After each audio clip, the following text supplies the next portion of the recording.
ആ ഊരാളുങ്കൽ സൊസൈറ്റിക്ക് ഇപ്പോൾ ഇവിടുത്തെ കേസിൽ ഊരാളുങ്കൽ സൊസൈറ്റിയാണ്. ആ ഊരാളുങ്കൽ സൊസൈറ്റിയോട് വിശദീകരണം ചോദിച്ച് എന്താണ് സംഭവിച്ചതും എന്ത് നടപടിയാണ് എടുക്കാൻ പോകുന്നത് എന്നുള്ളതിനെ സംബന്ധിച്ച് ചോദിക്കണം. അത് തൃപ്തികരമല്ലെങ്കിൽ അവർക്ക് കൊടുക്കേണ്ട പേയ്മെന്റ് സ്റ്റോപ്പ് ചെയ്യണം. ഇതൊക്കെയല്ലേ ഭരണപരമായിട്ട് ചെയ്യേണ്ടത്. 299 കോടി രൂപയുടെ ഈ പദ്ധതി യാതൊരു ടെൻഡറും ഇല്ലാതെ കൊടുത്തിരിക്കുന്ന ഒരു പദ്ധതിയാണ്. ശ്രീ രാജുവും അദ്ദേഹത്തിന്റെ പാർട്ടിയും അധികാരത്തിലിരിക്കുമ്പോൾ അങ്ങനെയാണ് ചെയ്യുന്നത്. ഏതെങ്കിലും പ്രൊജക്ടുകൾ ഉണ്ടാക്കും, അതിന്റെ ഭാഗമായിട്ട് കമ്മീഷൻ വാങ്ങിക്കും. അത് അവരുടെ രീതിയായിരുന്നു. തുടക്കം മുതൽ വൈകിയോ? എപ്പോഴും മുതലാണ് വൈകിയത്? എപ്പോഴാണ് ജോലിക്കാരെ കിട്ടാനായത്? ശ്രീ രാജു പി നായർ, മന്ത്രി രാജൻ സ്വാഭാവികമായും ആ പ്രദേശത്ത് ആ വിഷയത്തിൽ തുടക്കം മുതൽ സജീവമായി ഇടപെടുകയും ഇതിനൊക്കെ മേൽനോട്ടം നയിക്കുകയും ചെയ്ത വ്യക്തി എന്ന നിലയ്ക്ക്, മന്ത്രി എന്ന നിലയ്ക്ക് കൂടി അദ്ദേഹം അവിടെ ചെല്ലുന്നു, അത് ഉരച്ചു നോക്കി പരിശോധിക്കുന്നു. ഇതൊരു വലിയ പ്രശ്നമായി മൊത്തത്തിൽ ഈ ടൗൺഷിപ്പിന്റെ കാര്യത്തെ തന്നെ, അതിലെ നന്മകളെ തന്നെ ഇല്ലാതാക്കുന്ന തരത്തിലുള്ള ഒരു പ്രചാരണമായി നിങ്ങൾ ഉയർത്തിക്കൊണ്ടുവരുമ്പോൾ അദ്ദേഹം ഒന്ന് ഉരച്ചു നോക്കി കാര്യം വിശദീകരിക്കുന്നു. അതിനത് നാടകമാണ്, അദ്ദേഹമാണോ എഞ്ചിനീയർ എന്നൊക്കെ ചോദിച്ച് പരിഹസിച്ചാൽ പ്രശ്നം തീരുമോ? രാജു പി നായർ, റാഷിദ്, എന്തുകൊണ്ടാണ് അത് പറയുന്നതെന്ന് ചിന്തിക്കണം. ഒന്ന്, സർക്കാർ ഒരു സൊസൈറ്റിക്ക് ഒരു കോൺട്രാക്ടർക്ക് ഒരു കരാർ കൊടുത്തിട്ടുണ്ട്. ആ കരാറുകാരൻ പണിതേക്കുന്നതിൽ അല്പം പ്രശ്നമുണ്ട് എന്നുള്ളത് ജനങ്ങളുടെ മുന്നിൽ ബോധ്യപ്പെടുന്നു. ആൾക്കാരെല്ലാം പറയുന്നുണ്ട്, പോകുന്നുണ്ട്. ഒരു ഉത്തരവാദിത്തപ്പെട്ട സർക്കാർ മറ്റൊന്നും ഒളിക്കാനില്ലെങ്കിൽ എന്താ ചെയ്യേണ്ടത്? അവിടുത്തെ കളക്ടറെ വിളിച്ചോ അല്ലെങ്കിൽ PWയുടെ എക്സിക്യൂട്ടീവ് എഞ്ചിനീയറെ വിളിച്ചിട്ട് അത് സംബന്ധിച്ച് എന്താണ് പ്രശ്നം എന്ന് വസ്തുതാപരമായിട്ടുള്ള റിപ്പോർട്ട് ചോദിക്കണം. ആ റിപ്പോർട്ട് ചോദിച്ചതിന് ശേഷം ആ ഊരാളുങ്കൽ സൊസൈറ്റിക്ക്, ഇപ്പോൾ ഇവിടുത്തെ കേസിൽ ഊരാളുങ്കൽ സൊസൈറ്റിയാണ്, ആ ഊരാളുങ്കൽ സൊസൈറ്റിയോട് വിശദീകരണം ചോദിച്ച് എന്താണ് സംഭവിച്ചതും എന്ത് നടപടിയാണ് എടുക്കാൻ പോകുന്നത് എന്നുള്ളതിനെ സംബന്ധിച്ച് ചോദിക്കണം. അത് തൃപ്തികരമല്ലെങ്കിൽ അവർക്ക് കൊടുക്കേണ്ട പേയ്മെന്റ് സ്റ്റോപ്പ് ചെയ്യണം. ഇതൊക്കെയല്ലേ ഭരണപരമായിട്ട് ചെയ്യേണ്ടത്. അതിന് പകരം ഈ നിർമ്മാണ മേഖലയിൽ യാതൊരു പരിചയവുമില്ലാത്ത അദ്ദേഹം അവിടെ ചെന്ന് ഈ ഷോ കാണിച്ചത് എന്തിനാണ്? അപ്പൊ അദ്ദേഹം ഈ കാണിച്ചത് വലിയ ഒരു സംഭവമായിട്ടൊക്കെ ഇന്നലെ തന്നെ CPM വലിയ കാര്യത്തിൽ ആഘോഷിക്കാറുണ്ടോ? എന്തിനാ അദ്ദേഹം ചെയ്തതെന്ന് നമ്മളൊന്ന് ആഴത്തിൽ ആലോചിച്ചാൽ നമുക്ക് ഉത്തരം കിട്ടും. ഊരാളുങ്കൽ സൊസൈറ്റിയെ രക്ഷിച്ചെടുക്കുന്നതിന് വേണ്ടിയിട്ട് അദ്ദേഹം കാണിച്ച അത്യാവേശമാണ് ഇന്നലെ അവിടെ കണ്ട ഷോ.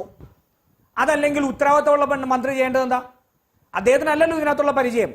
അവിടുത്തെ എക്സിക്യൂട്ടീവ് എഞ്ചിനീയർ വിളിക്കണം, PWയുടെ എക്സിക്യൂട്ടീവ് എഞ്ചിനീയർ വിളിക്കണം, അല്ലെങ്കിൽ കളക്ടറെ വിളിച്ചിട്ട് പറയണം PWയുടെ വിളിച്ച് നിങ്ങൾ പരിശോധിക്ക്, നിങ്ങൾ അവിടെ ചെന്ന് എന്താ സംഭവിച്ചിരിക്കുന്നത് നോക്ക്, അത് സംബന്ധിച്ചുള്ള റിപ്പോർട്ട് തരൂ. ചോദിക്കണ്ടേ?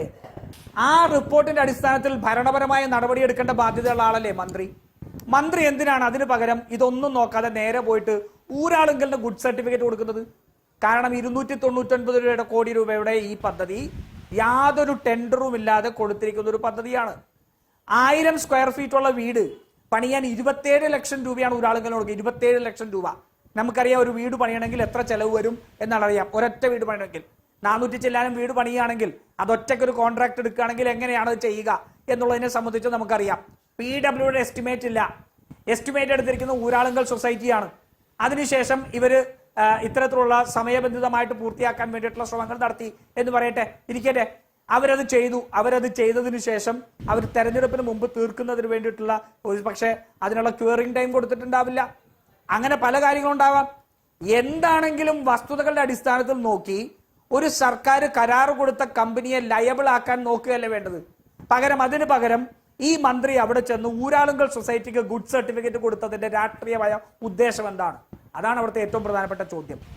ആ ചോദ്യത്തിലേക്ക് വരുമ്പോഴാണ് ഈ അഴിമതി വരുന്നത്. ഊരാളുങ്കൽ സൊസൈറ്റിക്ക് ഇത് കൊടുത്തിരിക്കുന്നത് മുഴുവൻ അഴിമതിയിലാണ്. ആ അഴിമതിയിൽ നല്ല കൃത്യമായിട്ട് സർക്കാർ CPMനും കിട്ടിയിട്ടുണ്ട്. പക്ഷേ അതുപോലെ ഒരുപക്ഷെ DYFIക്ക് 20 കോടിയുടെ CSR ഫണ്ട് കിട്ടിയതും അങ്ങനെ ആയിരിക്കാം. ഞാൻ സംശയം പ്രകടിപ്പിക്കുകയാണ്. അല്ലെങ്കിൽ DYFIക്ക് CSR ഫണ്ട് കിട്ടേണ്ട കാര്യം അനുമാനമാണ്, നിങ്ങളുടെ വ്യാഖ്യാനമാണ് എന്നതിനപ്പുറത്തേക്ക് വ്യക്തമായ തെളിവൊന്നുമില്ലല്ലോ രാജു പി നായർ. പക്ഷേ നിങ്ങളോട് തിരിച്ച് DYFI എന്ന് ചോദിച്ചൊരു ചോദ്യമുണ്ട്. മൂത്ത കോൺഗ്രസ് ആയാലും യൂത്ത് കോൺഗ്രസ് ആയാലും ഒരൊറ്റ കാര്യം, മൂത്ത കോൺഗ്രസ് ആയാലും യൂത്ത് കോൺഗ്രസ് ആയാലും DYFI പിരിച്ച തുകയുടെ പലിശ പോലും പിരിക്കാതെ, അല്ലെങ്കിൽ ആ പലിശയ്ക്ക് സമാനമായ തുക പോലും പിരിക്കാതെ കുറച്ച് തുകയുണ്ടാക്കി അതിൽ ഭൂമി വാങ്ങി ചിട്ടു എന്നല്ല നിങ്ങൾ അവിടെ എന്താണ് ചെയ്തത്? അതുകൊണ്ട് ഞങ്ങൾ അതിലൂടെ നടന്നു പോകുമ്പോൾ മുണ്ട് മടക്ക് താഴ്ത്തിയിട്ട് കൈകൂപ്പി നിൽക്കാനുള്ള യോഗ്യത നിങ്ങൾക്കുള്ള, അല്ലാതെ അതിനകത്ത് ചോദ്യം ചോദിക്കാനുള്ള ധാർമ്മിക അവകാശമില്ല എന്ന് പറഞ്ഞ DYFI ആണ്. റാഷിദെ, വസീഫിന് ചിലപ്പോൾ വക്രത അറിയില്ലായിരിക്കും, കുറെയൊക്കെ കള്ളത്തരം പറയും എന്നല്ലാണ്ട് വക്രത അറിയില്ലായിരിക്കും. അദ്ദേഹം പറഞ്ഞപ്പോഴത്തേക്ക്, റഷീദ് ഇപ്പോൾ കോട്ട് ചെയ്തപ്പോഴത്തേക്ക് ഒരു സാധനം കൂടി പുറത്തേക്ക് വന്നു. DYFIക്ക് കിട്ടിയ പൈസയുടെ പലിശ പോലും ആയിട്ടില്ല എന്ന് പറഞ്ഞു ഇല്ലേ? അപ്പോ 2024 മുഖ്യമന്ത്രിക്ക് ഒരു കള്ളച്ചെക്ക് കൊടുത്തിട്ട് CMDRFലേക്ക് 20 കോടി കൊടുക്കുന്നൊരു കള്ളച്ചെക്ക് ഉണ്ടാക്കിയതിനു ശേഷം 10 മാസത്തിന് ശേഷം PIയിലേക്ക് കൊടുത്ത 20 കോടിയുടെ പലിശ എത്ര കിട്ടിയത് വസീഫിന് പറയണം. തട്ടിപ്പ് അവിടെയാണ്. PIയിലേക്ക് കൊടുത്തു എന്ന് പൈസ കൊടുത്തതിന്റെ CMDRFന് കള്ളച്ചെക്ക് ഉണ്ടാക്കി കൊടുത്തതിന് ശേഷം PIയിലേക്ക് പണം കൊടുക്കുന്ന 10 മാസത്തെ കാലയളവിൽ 20 കോടി DYFI കൊടുത്തിട്ടുണ്ടെങ്കിൽ അതിന് എത്ര പലിശ കിട്ടിയത് പറയണം. വസീഫിന് ഇപ്പൊ കൃത്യമായിട്ട് പലിശ എത്രയെന്ന് അറിയാം അല്ലെ? വസീഫിന് ഇപ്പൊ പലിശ എത്ര കോടിയാ കിട്ടിയെന്ന് അറിയാം. അതുകൊണ്ടാണല്ലോ യൂത്ത് കോൺഗ്രസ് പിരിച്ചത് ഞങ്ങൾക്ക് കിട്ടിയ പലിശ പോലും ആയിട്ടില്ല എന്നുള്ളത്. സനോജ് പറഞ്ഞ് 20.44 ലക്ഷത്തില് 44 ലക്ഷം രൂപ മാറി നിൽക്കുന്നതും കൂടി അവിടെ നിൽക്കട്ടെ, മനസ്സിലായി? അതുകൂടി അവിടെ നിൽക്കട്ടെ. അതിന്റെ കൂട്ടത്തിൽ കോടികളുടെ കണക്കൂടി പറയണം. മറ്റൊരു കാര്യം പറയാം റാഷിദെ, ഇതിനകത്ത് നടന്നിരിക്കുന്ന സമാനതകളില്ലാത്ത കൊള്ളയാണ്. എത്ര കോടി രൂപ സർക്കാരിന് ലഭിച്ചു? സർക്കാരിന് ലഭിച്ചത് CMDRFിലെ 773 കോടി കിട്ടി ഇല്ലേ? 773 കോടിയിൽ 146.17 കോടി മാത്രമാണ് ഇതിനകത്ത് ചെലവായിട്ടുള്ളത്. ബാക്കി എത്ര കോടി കിടപ്പുണ്ട്? 606 കോടി കിടപ്പുണ്ട്. 606 കോടി. നൗഫൽ ഇവിടെ ഇരിക്കുന്നു. നൗഫൽ ദുബായിൽ കഷ്ടപ്പെട്ട് ജോലി ചെയ്തതിനു ശേഷം ഉണ്ടാക്കിയ വീട്ടിൽ ഒരു ദിവസം പോലും കിടന്നുറങ്ങാൻ സാധിച്ചില്ല. അതിനു മുമ്പ് പോയി. അണ്ണയ്യൻ എന്ന് പറഞ്ഞ മനുഷ്യനുണ്ട്, അറിയോ? 2.5 ഏക്കർ കൃഷി ഉണ്ടായിരുന്നു. 2.5 ഏക്കർ 10,000 രൂപ മാസ വരുമാനം ഉണ്ടായിരുന്ന മനുഷ്യനാണ്. അദ്ദേഹത്തിന്റെ കൃഷിസ്ഥലം ഉൾപ്പെടെ മുഴുവൻ പോയി. അദ്ദേഹം ഇന്ന് ഓട്ടോ ഓടിച്ച് ജീവിക്കുകയാണ് 130 രൂപയ്ക്ക് കൽപ്പറ്റയിൽ. അദ്ദേഹത്തിന് ക്യാൻസർ ബാധിച്ചിരിക്കുകയാണ് ഇപ്പോ. ഞാൻ ചോദിക്കട്ടെ, ഈ പറയുന്ന മനുഷ്യർക്ക് അവർക്ക് നഷ്ടപ്പെട്ട അവരുടെ വസ്തുവിന് ആനുപാതികമായിട്ടുള്ള നഷ്ടപരിഹാരം കൊടുക്കാതെ ഈ 666 കോടി എന്തിനാണ് CMDRFിൽ ഇട്ടിരിക്കുന്നത്? ഇതിനകത്ത് ഏറ്റവും അടിസ്ഥാനപരമായ പ്രശ്നമാണ് നോഫൽ ചൂണ്ടിക്കാണിച്ചത്. ഒരു ദുരന്ത ബാധിത, അയാൾക്ക് രാഷ്ട്രീയം ഉണ്ടാകാം, രാഷ്ട്രീയം ഇല്ലാതിരിക്കാം, പശ്ചാത്തലം ഉണ്ടാകാം, അതൊക്കെ അവിടെ ഇരിക്കട്ടെ. രാഷ്ട്രീയം വെച്ചല്ല അയാൾ ഈ വിഷയം ഉയർത്തിയത് എന്ന് പറയുന്നു. അപ്പൊ പിന്നെ അദ്ദേഹത്തിനെതിരേക്ക് നടക്കുന്ന സോഷ്യൽ മീഡിയയിൽ ഒരുപക്ഷെ CPM നേരിട്ട് ഉത്തരവാദിത്തം ഏറ്റെടുക്കില്ലെങ്കിൽ പോലും CPMനോട് അനുഭാവമുള്ള അണികളോ അല്ലാത്തവരെയൊക്കെ ആയി പലരും നടത്തിക്കൊണ്ടിരിക്കുന്ന ഈ സോഷ്യൽ മീഡിയ അറ്റാക്കുകളെ നിങ്ങൾ എങ്ങനെയാണ് കാണുന്നത്? അവരോട് എന്താണ് പറയാനുള്ളത്? ശ്രീ VP മുസ്തഫ. നമ്മൾ ഓരോ സാഹചര്യത്തെ വെച്ചുകൊണ്ട് മാത്രമേ ഇത്തരം കാര്യങ്ങളെ കാണാൻ വേണ്ടി കഴിയുള്ളൂ. ഈ റാഷിദിന് അറിയാമല്ലോ, സൈബർ ആക്രമണം എന്ന് പറയുന്നത് ആദ്യമായിട്ട് നടക്കുന്ന ഒരു സംഗതിയല്ല. ഈ തെരഞ്ഞെടുപ്പിൽ ഞാൻ LDFന്റെ ഒരു സ്ഥാനാർത്ഥിയായിരുന്നു. എങ്ങനെയാണ് ശ്രീ രാജുവിന്റെ UDFന്റെ ആളുകൾ വ്യക്തിപരമായ അധിക്ഷേപം, രാഷ്ട്രീയ വിമർശനം ആയിക്കോട്ടെ, പക്ഷെ വ്യക്തിഗതമായിട്ട് അധിക്ഷേപിക്കുന്ന വിധത്തിൽ സ്ഥാനാർത്ഥിയായ എനിക്കെതിരെ സൈബർ അറ്റാക്ക് നടത്തിയത്, നേരിട്ടുള്ള മർമറിംഗ് നടത്തിയത് എന്നത് നേരിട്ട് അനുഭവിച്ച ഒരാളാണ് ഞാൻ. അതുണ്ട്. അപ്പോ പിന്നെ തീർച്ചയായിട്ടും ശ്രീ നൗഫലിനെതിരെ ഒട്ടും കറക്റ്റ് അല്ലാത്ത വിധത്തിലുള്ള സോഷ്യൽ മീഡിയ ആക്ഷേപം, വിമർശനം നടക്കുന്നുണ്ട്.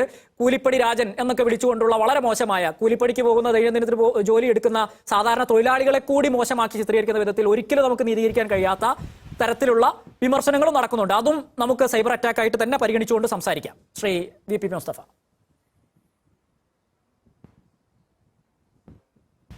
അതാ ഞാൻ പറഞ്ഞത്. അപ്പൊ അതുകൊണ്ട് ശ്രീ നൗഫലിനെതിരെ ഇത് നടക്കാൻ പാടില്ലാത്തതാണ്. പക്ഷെ എന്താ സാഹചര്യം? ഇന്നിപ്പോ ഈ ചർച്ചയിൽ വളരെ മിതമായ ഭാഷയിൽ സർക്കാരിനെ തന്നെ പൂർണ്ണമായും വിശ്വസിച്ചുകൊണ്ട് അവിടെ നിർമ്മാണത്തിലുണ്ടായ പോരായ്മകൾ ചൂണ്ടിക്കാണിച്ചുകൊണ്ടാണ് അദ്ദേഹം സംസാരിച്ചത്. പക്ഷെ ഇന്നലെ അദ്ദേഹം സംസാരിച്ച വേദി ഏതാ? യൂത്ത് കോൺഗ്രസിന്റെ സംസ്ഥാന പ്രസിഡന്റ് ഉൾപ്പെടെയുള്ള UDFന്റെ ആളുകളുടെ ഇടയിൽ നിന്ന് മാധ്യമങ്ങളോട് ഉൾപ്പെടെ സംസാരിക്കുമ്പോൾ അദ്ദേഹത്തിന്റെ ഒരു ശരീരഭാഷയും അദ്ദേഹത്തിന്റെ ഒരു അവതരണ ശൈലിയും റാഷിദും നോക്കിയിട്ടുണ്ടാവുമല്ലോ. വ്യത്യാസമുണ്ട്. ഇന്നലെ ഇന്ന് സംസാരിച്ച ഇതേപോലെയാണ്.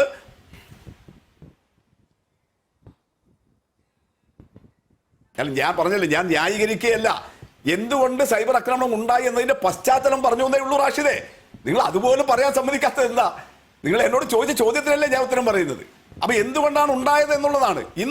ഇന്നിപ്പോ റാഷിദ് നൗഫൽ സംസാരിച്ചതുപോലെയാണെങ്കിൽ ഞാൻ കരുതുന്നു ഒരു കാരണവശാലും നൗഫലിനെതിരെ സൈബർ അറ്റാക്ക് ഉണ്ടാകുമായിരുന്നില്ല. പക്ഷെ ഇന്നലെ അദ്ദേഹം സംസാരിച്ച ഒരു ശരീരഭാഷയും അവതരണത്തിന്റെ രീതിയും അദ്ദേഹത്തിന്റെ ചുറ്റും ഉണ്ടായിരുന്ന ആളുകളെയും കാണുമ്പോൾ ചില ആളുകൾ പ്രതികരിച്ചിട്ടുണ്ട്.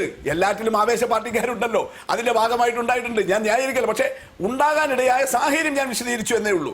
ഇതാണ് നമ്മൾ കാണേണ്ടത്. ഏതുപോലെ ഇപ്പോ ശ്രീ രാജു ഇവിടെ വലിയ പ്രസംഗം നടത്തി. ആ പ്രസംഗം എന്താണ്? ഈ LDF ഗവൺമെന്റ് ആകെ അഴിമതിക്കാരാണ്, കള്ളന്മാരാണ്, ഇവർ ഏത് പ്രൊജക്ട് ഉണ്ടെങ്കിലും പിന്നെ തട്ടിപ്പ് നടത്തുന്നവരാണ്. എന്തുകൊണ്ടാണ് ശ്രീ രാജുവിന് അത് പറയാൻ തോന്നുന്നത്? ശ്രീ രാജുവും അദ്ദേഹത്തിന്റെ പാർട്ടിയും അധികാരത്തിലിരിക്കുമ്പോൾ അങ്ങനെയാണ് ചെയ്യുന്നത്. ഏതെങ്കിലും പ്രൊജക്ടുകൾ ഉണ്ടാക്കും, അതിന്റെ ഭാഗമായിട്ട് കമ്മീഷൻ വാങ്ങിക്കും. അത് അവരുടെ രീതിയായിരുന്നു. അതുകൊണ്ട് അവരുടെ ധാരണ എല്ലാ പാർട്ടികളും അങ്ങനെയാണ്, ഭരണത്തിൽ വരുന്ന എല്ലാ മന്ത്രിമാരും അങ്ങനെയാണ് എന്നാണ്. അതല്ലല്ലോ നമ്മുടെ നാട്ടിന്റെ അനുഭവം. UDF ഭരണകാലത്തെ പോലെ സോളാർ പദ്ധതി, മറ്റേ പദ്ധതി എന്നൊക്കെ പറഞ്ഞിട്ട് ആളുകളെ കൊണ്ടുവന്നിട്ട് നിക്ഷേപകരിൽ നിന്ന് പണം വാങ്ങിച്ച് പറ്റിക്കുന്ന രാഷ്ട്രീയ നേതൃത്വമോ ഭരണ നേതൃത്വമോ അല്ലല്ലോ ഇടതുപക്ഷത്തിന്റെ കാലത്തുണ്ടായിട്ടുള്ളത്. അതുകൊണ്ട് എന്നിട്ട് ഇവർ ഏതെല്ലാം തരത്തിൽ ഇപ്പോ ഈ ഊരാളുങ്കലിനെ പിടിച്ചിട്ട് ഇത് അഴിമതിയാണെന്ന് പറയുന്നു. ശ്രീ രാജുവും അദ്ദേഹത്തിന്റെ പാർട്ടിയും ഇതുപോലെ ചാനൽ വേദികളിലും സാക്ഷാൽ കോടതികളിലും എത്രയേറെ കാര്യങ്ങൾക്ക് പോയി. എന്താ ആ കേസുകളിലെല്ലാം കോടതികളിൽ നിന്നുണ്ടായ വിധി പ്രസ്താവനം? രാജു ഇവിടെ വന്നിട്ട് ഈ പിന്നെ ചാനൽ മുറിയിൽ നടത്തുന്ന അഴിമതി ആരോപണം ഏതെങ്കിലും കോടതി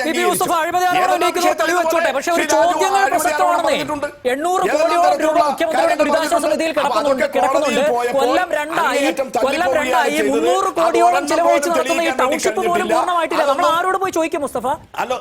അതായത് 800 കോടിയോളമുള്ള ദുരിതാശ്വാസ നിധി ഒരു വശത്ത്, നാട്ടുകാരിൽ നിന്നൊക്കെ പിരിച്ചെടുത്ത പൈസയാണ്. കോൺഗ്രസിന്റെ പൈസ ഇപ്പൊ കോൺഗ്രസ്സുകാർ സ്വന്തം നിലയ്ക്ക് വേറെ പിരിവ് നടത്തിയെന്ന് പറയുന്നു. പക്ഷേ കർണാടകയിലെ കോൺഗ്രസ്സുകാർ ഈ മുഖ്യമന്ത്രിയുടെ ദുരിതാശ്വാസ നിധിയിലേക്ക് ഫണ്ട് ഇട്ടിട്ടുണ്ട് എന്നും അവർ പറയുന്നുണ്ട്. അപ്പൊ അങ്ങനെയൊക്കെയുള്ള പല വിധത്തിൽ സ്വരുക്കൂട്ടിയിട്ടുള്ള നാടിന്റെ കാശാണ്, സർക്കാരാണ് അതിന്റെ ഔദ്യോഗിക ഏജൻസി, സർക്കാരിന്റെ കയ്യിലാണ് അതിരിക്കുന്നത്. കൊല്ലം 2ആയി. ഈ ടൗൺഷിപ്പിന്റെ ആദ്യ ഘട്ടത്തിൽ പോലും 178 വീട് പോലും താമസയോഗ്യമായിട്ടില്ല. കൊല്ലം 2ആയി. ആരോട് പോയി ചോദിക്കണം ശ്രീ വി പി മുസ്തഫ?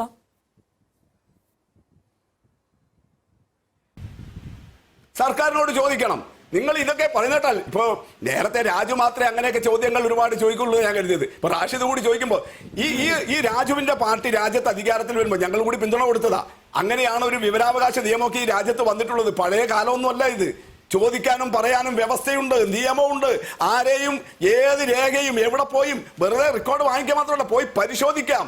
അതിനൊക്കെ കൃത്യമായി തെളിവുണ്ട്. ഡിവൈഎഫ്ഐയുടെ പൈസ എവിടെ കൃത്യമായി തെളിവ് കിട്ടും, പോയി നോക്കാൻ വേണ്ടി കഴിയും. ഏത് സർക്കാർ രേഖയും നോക്കാൻ പറ്റും. അത്യന്തം രാജ്യസുരക്ഷയെ ബാധിക്കുന്ന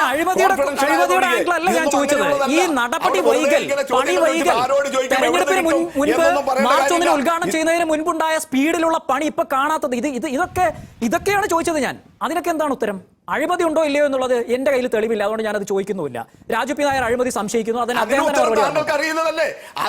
അതിനും ഉത്തരം താങ്കൾക്ക് അറിയുന്നതല്ലേ? എന്താണ് അതിന്റെ ഉത്തരം?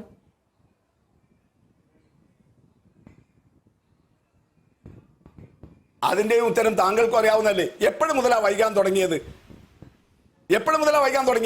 അത് റാഷിദ് അന്വേഷിച്ചോ? തുടക്കം മുതൽ വൈകിയോ? എപ്പോഴും മുതലാണ് വൈകിയത്?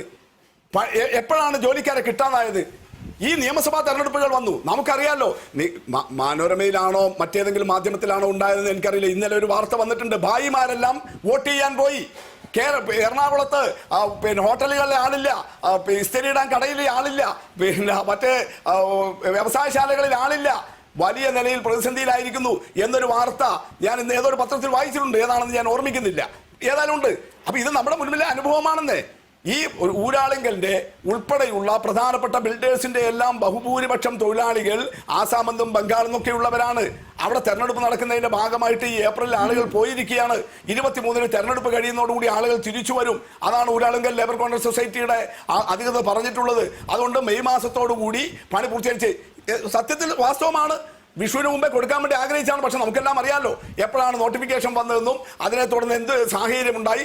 SIR-ന്റെ പ്രശ്നമുള്ളത് കൊണ്ട് നിർബന്ധമായിട്ടും വോട്ട് ചെയ്യണം എന്നൊരു തോന്നൽ ആളുകളിൽ വന്നതിന്റെ പ്രശ്നം നമ്മൾ കേരളത്തിലെ പോളിംഗിൽ ഉൾപ്പെടെ ചർച്ച ചെയ്തതല്ലേ റാഷിദെ?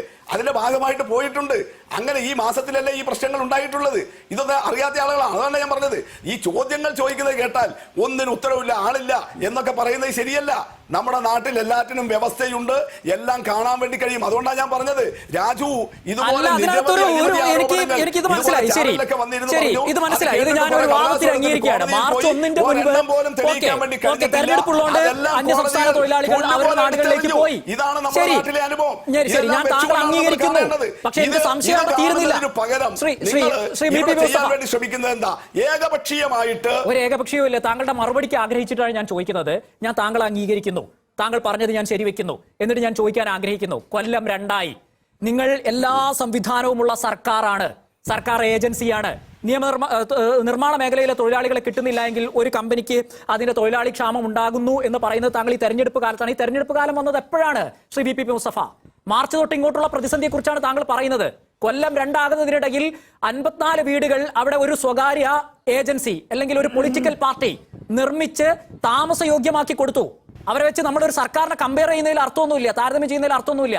പക്ഷേ അതൊരു ഭവന പദ്ധതിയായിരുന്നു. ഇതേ ദുരന്തമുണ്ടായ ശേഷം ആ നിർമ്മാണ പ്രവർത്തനങ്ങളും ഈ കൊല്ലം 2-ന്റെ ഇടയിൽ നടന്നതാണ് മറുവശത്ത്. ആ പാർട്ടി ഏതോ ആകട്ടെ, X or Y, ഞാനത് പറയാൻ ആഗ്രഹിക്കുന്നില്ല, അതല്ല ഇവിടുത്തെ വിഷയം എന്നുള്ളത് കൊണ്ട്. പക്ഷെ നിങ്ങളുടെ മുമ്പിൽ ഒരു സർക്കാർ എന്ന് പറയുന്ന എല്ലാ സൗകര്യമുള്ള ഏജൻസി സംവിധാനം അതുണ്ടായിട്ടും കൊല്ലം 2 ഈ ഇലക്ഷന്റെ മൂട്ടിലുണ്ടായ ഈ തിരക്കിനെ കുറിച്ചാണ്, ഈ ആളുകളുടെ അഭാവത്തെ കുറിച്ചാണ് താങ്കൾ അതിന് ന്യായമായി പറയുന്നത്. അതിന് മുൻപുണ്ടായിരുന്ന സമയത്തെക്കുറിച്ച് ആരോട് ചോദിക്കണം ശ്രീ വി പി മുസ്തഫ? ശ്രീ റാഷിദ്, താങ്കൾ ഒരു മാധ്യമ പ്രവർത്തകനല്ലേ? താങ്കൾക്ക് അറിയാത്തതാണോ? രണ്ടു വർഷമായി, പക്ഷെ 2 വർഷം മുമ്പ് തന്നെ തുടങ്ങാൻ വേണ്ടി കഴിഞ്ഞോ? എന്തായിരുന്നു സാഹചര്യം? ഈ എസ്റ്റേറ്റുകൾ എടുക്കാൻ തീരുമാനിച്ചപ്പോൾ സുപ്രീം കോടതി വരെ കേസ് പോയില്ലേ? സുപ്രീം കോടതിയിലേക്ക് കേസ് പോയപ്പോൾ അന്ന് മനോരമ ഉൾപ്പെടെ നൽകിയ വാർത്ത എന്താ? കിട്ടില്ല ഈ എസ്റ്റേറ്റ്, സർക്കാരിന്റെ നീക്കം പരാജയപ്പെടും, ഈ ദുരിതബാധിതർക്ക് സ്ഥലം കിട്ടാൻ പോകുന്നില്ല, സർക്കാരിന്റെ പദ്ധതി പൊളിയും എന്ന് വാർത്ത നൽകിയ മാധ്യമ മനോരമ. അത് വായിച്ചയാളാ റാഷിദ്. അങ്ങനെ സുപ്രീം കോടതി കേസ് നടത്തി ആ സ്ഥലത്ത് വീട് പണിയാം, ഈ ദുരിതബാധിതരെ പുനരധിവസിപ്പിക്കാം എന്ന ഉത്തരവ് നേടിയതിനു ശേഷം പണി ആരംഭിക്കാൻ വേണ്ടി കഴിഞ്ഞത്. ആ പണി ആരംഭിച്ചതിന് ശേഷം ഞാൻ ഒന്ന് പൂർത്തിയാക്കട്ടെ, ഞാൻ ഒന്ന് പൂർത്തിയാക്കട്ടെ. അങ്ങനെ സുപ്രീം കോടതിയിൽ നിന്ന് വിധി കിട്ടിയതിന് ശേഷം പണി ആരംഭിച്ചിട്ട് എന്തെങ്കിലും കാലതാമസം ഉണ്ടായിട്ടുണ്ടോ? അത് പറയൂ. അങ്ങനെ കാലതാമസം ഉണ്ടായിരുന്നുവെങ്കിൽ ഇത്രയും വീടുകളുടെ അവിടെ തീരുമായിരുന്നോ?